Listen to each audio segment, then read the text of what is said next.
त्याने फार छान गोष्ट सांगितली आहे की चांगुलपणाची सुरुवात स्वतःपासून करावी लागते, कारण दुसऱ्यांना टिळक लावण्यापूर्वी स्वतःच्या बोटाला लावावा लागतो. एका जुन्या काळातली एक छोटीशी गोष्ट आहे. 10 लोक तीर्थयात्रेला निघाले होते. त्यांना अध्यात्माचा अर्थ समजून घ्यायचा होता. डोंगराळ प्रवास होता. वेगवेगळ्या ठिकाणी गेले, वेगवेगळ्या लोकांना भेटले, महात्मांना भेटले, संतांना भेटले, दर्शन घेतले, सगळं काही केलं. परत येत असताना पावसाळ्याचा मोसम सुरू झाला होता. नद्यांना पूर आला होता. एक नदी अशीच तुंबलेली होती. खूप वेळ वाट पाहिली की पाणी ओसरेल, थोडा प्रवाह कमी होईल. मग हळूहळू पार करायला सुरुवात केली आणि एक एक करून त्यांनी नदी पार केली आणि दुसऱ्या किनाऱ्यावर येऊन एका खडकावर बसले. आता त्यापैकी एकाला विचार आला की एकदा मोजून पाहूया सगळे परत आले की नाही.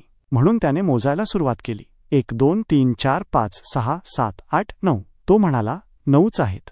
एक गायब आहे. दुसऱ्या व्यक्तीने म्हटलं मी मोजून पाहतो. त्याने मोजले. 1 2 3 4 5 6 7 8 9. तो म्हणाला हो 9च आहेत. सगळ्यांनी बारीबारीने मोजणी केली आणि सगळ्यांची मोजणी 9वर थांबली. ते खूप उदास आणि परेशान झाले. रडायला लागले. त्यांचे डोळे पाण्याने भरले. आपण आपल्या एका साथीदाराला इथे गमावलं. आपला एक साथीदार आपल्यापासून दूर झाला. आपण अध्यात्म शोधायला निघालो होतो आणि आपल्या साथीदाराला सोडून जात आहोत. त्यांना खूप दुःख झालं. त्यांना समजत नव्हतं काय करावं. तेवढ्यात तिथून एक संत जात होते आणि महात्माजींनी पाहिलं की हे 10 लोक का रडत आहेत. ते आले आणि विचारले काय झालं, का रडत आहात. तेव्हा ते लोक म्हणाले की आमचा एक साथीदार हरवला आहे. नदी पार करताना तो नदीच्या प्रवाहात वाहून गेला असावा. तो पार करू शकला नाही आणि आता आम्ही कोणत्या तोंडाने आमच्या गावाला जायचं, काय सांगायचं. 10 लोक अध्यात्म शोधायला निघाले होते आणि 9च परत आले. महात्माजी म्हणाले थांबा मी मोजून पाहतो. महात्माजींनी गिनती केली. 1 2 3 4 5 6 7 8 9 10. ते म्हणाले तुम्ही 10च्या 10 आहात. ते त्यांचे बोलणे मानायला तयार नव्हते. म्हणाले नाही गुरुजी, आमची गिनती बघा करून सांगा आम्हाला. गुरुजी म्हणाले तुम्ही समजत नाही आहात. तुमची गिनती चुकते आहे. ते म्हणाले गिनतीवर तुम्ही प्रश्न उभारत आहात. आम्हाला गणित येत नाही. गुरुजी म्हणाले सोडा, जे करायचं आहे ते करा. महात्माजी तिथून निघून गेले. 2-2.5 तास झाले. ते वाट पाहत होते की कदाचित तो येईल नदीतून बाहेर. जर वाहून गेला असेल तर कुठल्या तरी किनाऱ्यावर दिसेल, पण कोणीच दिसलं नाही. मग एक साथीदार गेला आणि त्याने नदीच्या पाण्यात डोकावून पाहण्याचा प्रयत्न केला तर त्याला स्वतःचा चेहरा दिसला आणि तो ओरडला हा इथे आहे, हा इथे आहे. तो मृतदेह खोल पाण्यात. दुसऱ्याला बोलवलं. अरे मी बाजूला होतो, तू बघ पाण्यात.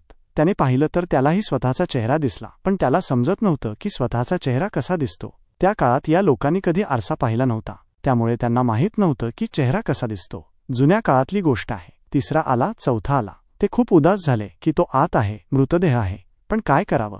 मग त्यांनी विचार केला. चला 2-3 दोस्त ठरवले. आपण जातो आणि लाकडे घेऊन येतो. तुम्ही लाकडे जमा करा, चिता तयार करा. चिता रचायला सुरुवात झाली.